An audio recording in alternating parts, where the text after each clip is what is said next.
زنگی سلطنت کے دوسرے سلطان سلطان نور الدین زنگی عالم اسلام کے قابل فخر جرنیل تھے۔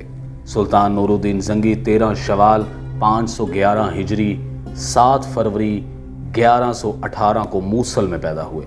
آپ کے والد عماد الدین زنگی زنگی سلطنت کے بانی تھے۔ سلطان نور الدین زنگی جب 4 سال کے ہوئے تو آپ کو مدرسے میں داخل کروایا گیا۔ اس دوران عماد الدین زنگی واس کے حکمران تھے۔ سلطان نور الدین زنگی جب 16 برس کے ہوئے تو انہوں نے قرآن کریم، فقہ اور حدیث میں کمال مہارت حاصل کر لی تھی۔ اس کے ساتھ ساتھ سلطان نور الدین زنگی نے گھڑ سواری، نیزہ بازی، تلوار بازی اور جنگی چالیں بھی سیکھ لی تھی۔ انہوں نے اپنی سپاہیانہ تربیت کا ثبوت عکا، شیزر، بائرین اور اڈیسیا الرحا کی جنگوں میں شامل ہو کر دیا۔ 541 ہجری میں جب سلطان نور الدین زنگی کے والد کا انتقال ہوا تو اس وقت سلطان نور الدین زنگی کی عمر 30 برس تھی۔ اپنے والد عماد الدین کی وفات کے بعد حکومت کی باغ دوڑ ان کے پاس آ گئی تھی۔ اب سلطان نور الدین زنگی کا بڑا مقصد بیت المقدس کو فتح کرنا تھا۔ الرحا اڈیسیا کا عیسائی حکمران جوسلن ثانی الرحا سے فرار ہو کر دریائے فرات کے مغرب میں موجود شہر تل باشر میں جا چھپا تھا، لیکن سلطان عماد الدین کی وفات کی خبر کو سن کر جوسلن ثانی نے الرحا کی عیسائی عوام سے ساز باز کر لی اور 541 ہجری بمطابق نومبر 1146 میں اس نے الرحا پر حملہ کر دیا۔ یہ حملہ رات کے اندھیرے میں مکر و فریب سے کیا گیا تھا، لیکن خوش قسمتی سے اس وقت الرحا کے مسلمان شہر میں چوکس تھے۔ انہوں نے شہر کے دروازوں کو بند کر دیا۔ ادھر جب سلطان نور الدین زنگی کو عیسائی بادشاہ کے اس حملے کی خبر ملی تو انہوں نے فوراً 10,000 کا لشکر تیار کیا اور آندھی اور طوفان کی طرح الرحا پہنچ گئے۔ جب اگلے دن جوسلن ثانی نے سلطان کی فوج کو دیکھا تو ان کے ہوش ٹھکانے آ گئے، کیونکہ شہر کے اندر سے مسلمانوں نے حملہ کر دیا تھا اور عقب سے سلطان نور الدین زنگی کی فوج نے حملہ کر دیا تھا۔ شام تک خون ریز جنگ ہوتی رہی۔ اس خون ریز مارکے میں 10,000 عیسائی فوجی مارے گئے تھے۔ جوسلن ثانی سخت پریشان ہوا کیونکہ اس کے ساتھ اب صرف 20 وفادار افسر رہ گئے تھے۔ اس نے ان بچے کچھ افسروں کے ساتھ قلعے کے ایک برج میں پناہ لے لی۔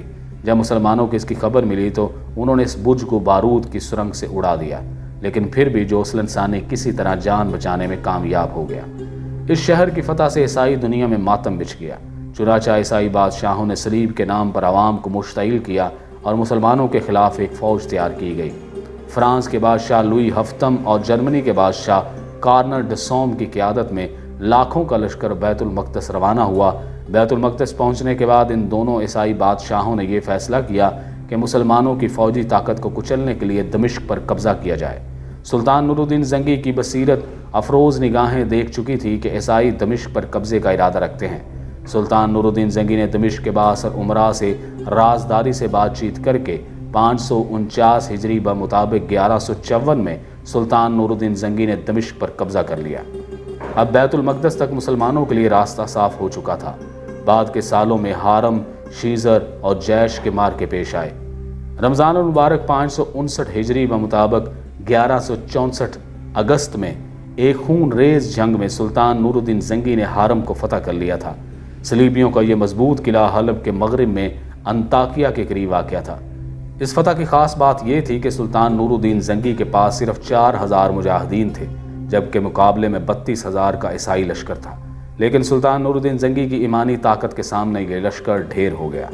اب عیسائیوں کی خواہش تھی کہ کسی طرح مصر پر قبضہ کر لیا جائے۔ ان دنوں مصر پر فاطمی خلیفہ فائز بن نصر اللہ حکمران تھے کہ یروشلم کے صلیبی بادشاہ اموری نے مصر پر حملہ کر کے بلبسی کا قلعہ فتح کر لیا۔ جب یہ خبر سلطان نور الدین زنگی تک پہنچی تو انہوں نے اپنے بہترین سپہ سالار اسد الدین شیرکوہ کو فوج دے کر 1163 عیسوی کو مصر بھیجا۔ اس مقدس جنگ میں عظیم مسلمان سلطان صلاح الدین ایوبی بھی شامل تھے، جن کو بیت المقدس بازیاب کرانے کا شرف حاصل ہوا۔ سلطان نور الدین زنگی کے اس سپہ سالار نے مصر پر قبضہ کر لیا۔ 1168 میں جب سلطان نور الدین زنگی دریائے فرات کے شمالی علاقوں میں امن قائم کرنے میں مصروف تھے تو موقع ملتے ہی یروشلم کے بادشاہ نے مصر پر پھر حملہ کر دیا اور مصر کی گلی کوچوں میں درندگی کا راج تھا۔ صلیبی سپاہی بڑی بے رحمی سے مسلمان بچوں اور مردوں کو شہید کر رہے تھے۔ یہاں سے صلیبی لشکر فسطاط شہر جا پہنچا۔ صلیبی فوج نے بے رحمی کا ثبوت دیتے ہوئے شہر کو آگ لگا دی اور 10 صفر 564 ہجری بمطابق 13 نومبر 1168 کو صلیبی فوج نے قاہرہ کا محاصرہ کر لیا۔ فاطمی خلیفہ العاضد نے سلطان نور الدین زنگی کو پیغام بھجوایا۔ سلطان نور الدین زنگی نے برق رفتاری سے اپنے بہادر سپہ سالار اسد الدین شیرکوہ کو فوج دے کر مصر روانہ کیا۔ سلطان نور الدین زنگی کے لشکر کی صلیبی فوج پر اس قدر دہشت تھی کہ سلطان کی فوج کے آنے سے پہلے ہی صلیبی قاہرہ کا محاصرہ ختم کر کے یروشلم فرار ہو گئے۔ جمادی الاخر 564 ہجری بمطابق 23 مارچ 1669 عیسوی کو جب شیرکوہ کی وفات ہوئی تو ان کے بعد مصر کی حکومت ان کے بھتیجے صلاح الدین ایوبی کے سپرد کر دی گئی۔ اسی سال سلطان نور الدین زنگی نے بیت المقدس کو صلیبیوں سے واپس لینے کا ارادہ کیا اور فوجی تیاریاں شروع کر دیں۔ سلطان نور الدین زنگی نے حلب سے ایک ماہر کاریگر کو بلا کر ایک خصوصی ممبر تیار کروایا۔ یہ اس لیے تھا کہ بیت المقدس کو فتح کرنے کے بعد سلطان نور الدین زنگی خود اپنے ہاتھوں سے اس ممبر کو مسجد اقصیٰ میں نصب کرنا چاہتے تھے، لیکن اب وہ وقت آ پہنچا تھا کہ مسلمان نور الدین زنگی کی قیادت میں اپنے قبلہ اول کو صلیبیوں سے آزاد کروائیں، لیکن اللہ تعالیٰ کی ذات کو کچھ اور ہی منظور تھا، کیونکہ 569 ہجری بمطابق مئی 1174 میں سلطان نور الدین زنگی کو خناق کے عارضے نے آ لیا اور یہ مرض جان لیوا ثابت ہوا، اور امت مسلمہ کے عظیم سلطان 21 شوال 569 ہجری بمطابق 25 مئی 1174 کو سلطان نور الدین زنگی امت مسلمہ کو غم زدہ اور سوگوار چھوڑ کر اس دنیا سے وفات پا گئے۔ جب سلطان نور الدین زنگی کی وفات کی خبر پھیلی تو پورے عالم اسلام میں کوہرام برپا ہو گیا۔ دمشق کا کوئی گھرانہ ایسا نہ تھا جو سلطان نور الدین زنگی کے غم میں رو نہ رہا ہو۔ سلطان نور الدین زنگی نے اپنے 58 سال کی عمر میں 28 برس حکومت کی، اور ان 28 سالوں میں سلطان نور الدین زنگی نے وہ کارنامے سر انجام دیے جو تاریخ میں ہمیشہ سنہری الفاظ سے لکھے جائیں گے۔ اللہ تعالیٰ سلطان نور الدین زنگی کی قبر کو نور سے بھر دے۔